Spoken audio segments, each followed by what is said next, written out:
Welcome back, boys and girls, and today I want to introduce you to my tank. This is DPMS long range chambered 308 with a heavy bull barrel 18 inches, and I call this rifle tank because when I first bought it, it was pretty heavy and it looked like this thing was indestructible. It felt like a tank. About 9-10 years ago, I wanted to get a rifle that I could shoot really accurately, and I did some reading and I came across about the rifles with a heavy barrel that actually shoots better because it's got less vibration and you could shoot more and it won't get as hot as the thinner barrel. So after doing a little research, I came across the articles about DPMS long range rifle, and seems like people are shooting like quarter-inch groove with at 100 with this rifle. So I actually called the DPMS myself and spoke to someone there, and I told them I haven't decided which barrel I should get, 24-inch or 18-inch. And he told me up to 500 yards, there is no accuracy difference between 18-inch barrel or 24-inch barrel. Now after 700 yards, you might see a little difference, but not a big difference. So, but the difference was that 24-inch barrel weighted two pounds more. And for me, I didn't want, because not will I be just target shooting, but I wanted something that I could actually carry in the woods and actually home with it. So I didn't want something that's too big and too heavy. So I went with 18-inch barrel, and I've been very happy with it. Now, this rifle will shoot any ammunition, including military issue ammunition, and will produce sub-moa at any given day. So this is one rifle that I have. I don't mind sighting in with different ammunitions because it will produce sub-moa. This rifle came with two magazines, one 5-round magazine and one 20-round magazine. Now, this is replacement. I lost the original 20-round magazine from DPMS, so I bought this at Dick's on sale, and it works fine. Now, this is plastic, and the original ones are metal. And this rifle weighs 9.75 pounds, and overall length is 37.75 inches. And as I mentioned, it's got 18-inch barrel. It's got a very nice heavy bull barrel, and the barrel has 1-in-10 twist, and it has a small rail in the front for the accessories, and it's got an aluminum handguard, and the receiver has the dust shield, and it's got a forward assist, and that button right there is for the magazine release.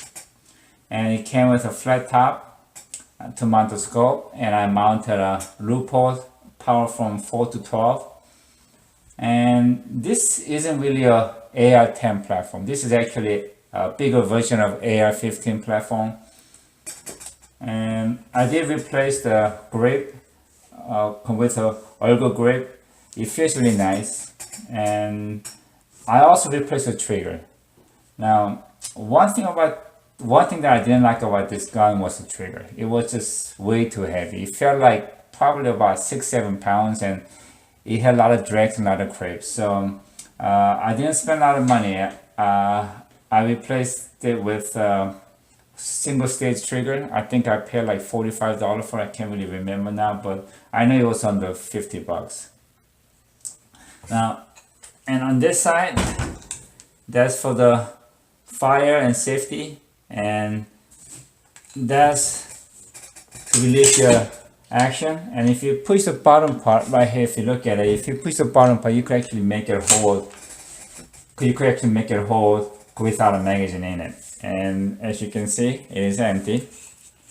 It's empty. And I'm gonna release the action.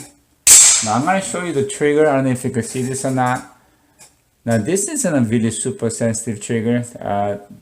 The pull is about 4.5 pounds, but it's got a very small drag and it breaks really clean. So I have no problem shooting it, and you know, as I mentioned before, if I could get away with less, I don't mind getting away with spending less money. Now the stock is very standard, a military issue. Now back here, this is all plastic, so this can be very painful. So I went ahead and got a limb saver, a recoil pad, and this makes it really nice and sweet. I did put a little incision here, so it will fit through that And back here it's got a little trap door, and as you can see, and you could put stuff in there, first aid kit, band-aids, or you know, a cleaning rod, or cleaning I mean not the rod, but cleaning snake. You could fit the snake in there, or you could even carry extra ammunition if you wanted to, but that's what it is. Now, one thing I like about using AR platform as a hunting rifle is that this forward assist. Now, when you hunt with a semi-automatic, when you chamber the first round, it makes very loud noise. But with the AR foam, you could just gently let it down, and then you could use a forward assist to get it in all the way. The thing that I like about AR is that it's really easy to clean. Most of my other semi-automatic hunting rifle, you cannot take it apart. I mean, you can, but then you're doing it on your own risk, and that's gonna void your warranty. Now, with the AR, let me just release the trigger really quick. If you push this pin out, just these two pins, one in the front and one in the back,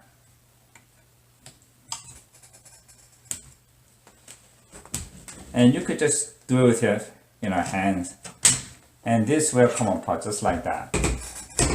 And there's your hammer there. Now, if you need to clean in here, and if you cock it, you should never dry fire it up, because that's gonna crack your magazine case. So if you need to pull the trigger, you gotta hold it with your thumb and then release it and just let it down gently. And over here, you could just pull this out and everything comes apart. That easy. And this has really nice heavy bolt here, and it is seamed really well. And after you do your cleaning, and after you run your the cleaning snake through the barrels and do whatever you need to do, you just need to make sure this right here is aligned, because if it's like this, it won't go in. So make sure this is, pull the lugs in the front, and just make sure it's it's aligned straight, and then just put this back, and then put this in here.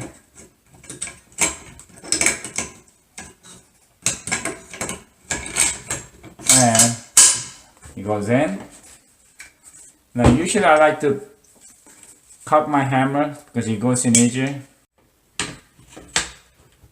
Put that in, and then snap back, put that in, and just back together. So it's a really quick takedown, and it's really easy to clean, and it's really easy maintaining.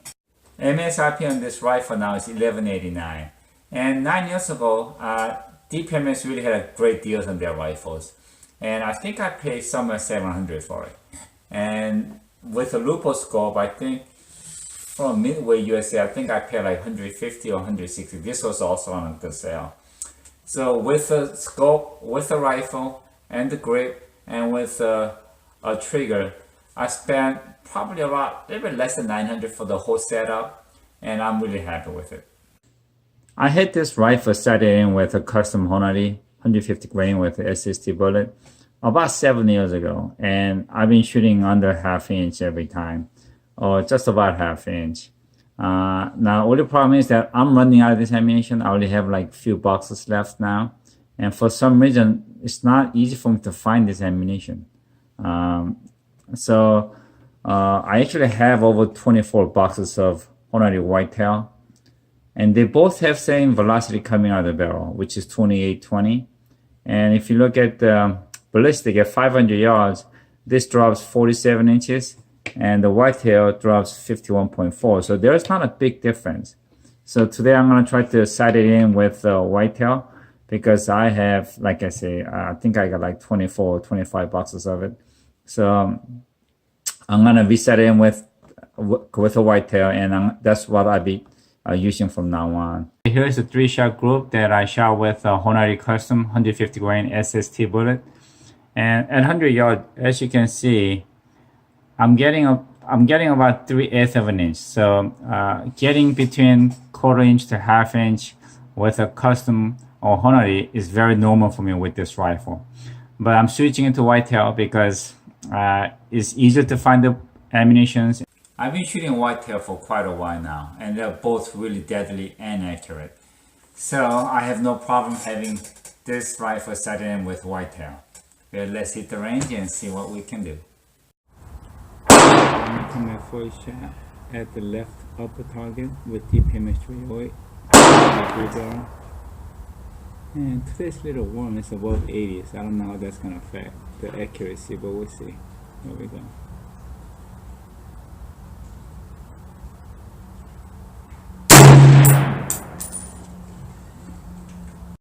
Alright, here goes the second shot.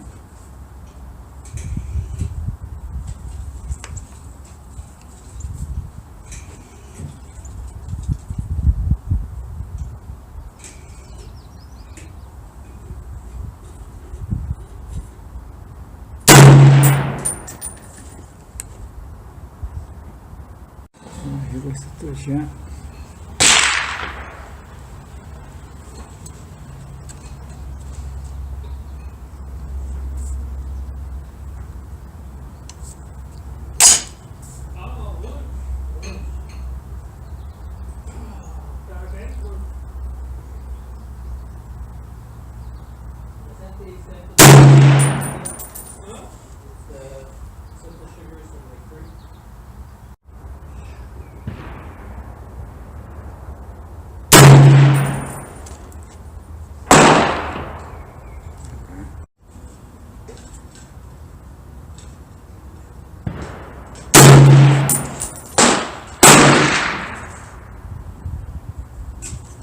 Okay.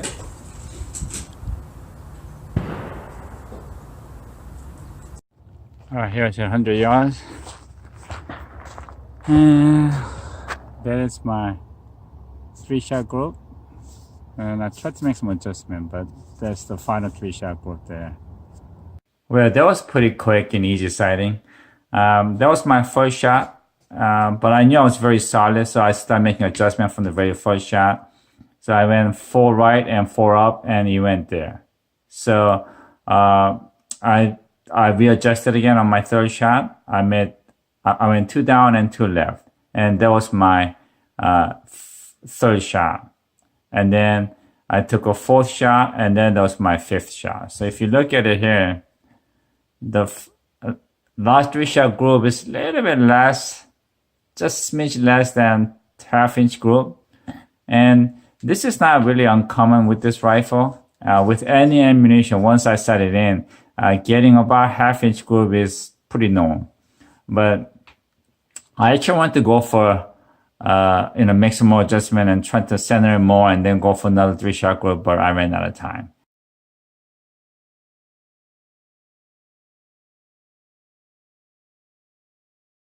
And lastly, like always, thank God for what you have, enjoy your life with what you got, but mostly be safe and have a thankful day. See ya.